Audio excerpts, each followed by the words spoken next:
Thank you, Mr Howarth. It's a pleasure to serve under your chairmanship, and I too would like to congratulate the Honourable Member for Mansfield for securing in this debate.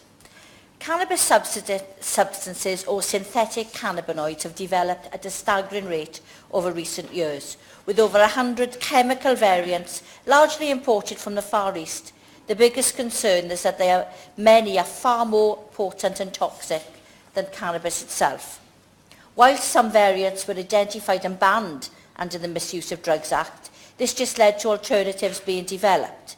In response to this, the 2016 Psychoactive Substances Act, when it was introduced, completely banned the product, distribution and sale of these substances, and gave the police the power to search persons, vehicle and premises and seize and destroy any product found. This provided some fast and encouraging results, with high street sales almost entirely ceasing within a very short space of time. However, criminals selling more potent versions took to the markets instead, resulting in all synthetic cannabinoids being banned as Class B drugs, with possession as being a criminal offence. Whilst these measures have heavily diminished the supply of the substances, we should be naive to think we were anywhere near solving the problem. The production and distribution of new variants will continue to evolve illegally, meaning many vulnerable people are still at risk. These synthetic alternatives to cannabis are cheap, which means that use and dependency of these drugs amongst the homeless and those in prison continues to grow. In addition, they are often seen as a relatively easily accessible self-medication for those suffering from depression as a result of some form of trauma.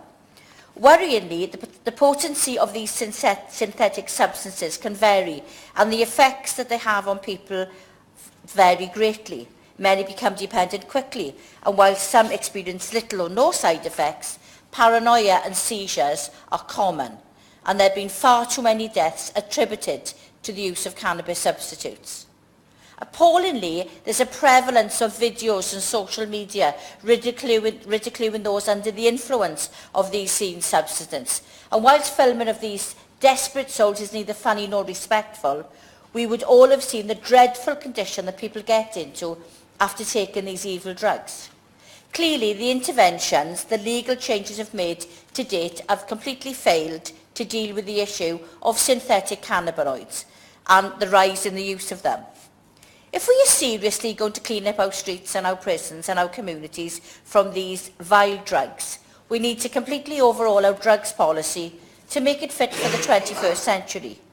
Those inflicted with this dreadful obsession should not be subjected to ridicule. They're not amusements for us to view on social media. They are real people who need us to address their addiction, look at treatment and support them, not just lock them up and try to move the problem from the streets. The government needs to give us more guarantees that they are reviewing legislation, monitoring current crime statistics and protecting our vulnerable communities from these dangers of these addictive, evil drugs. Thank you.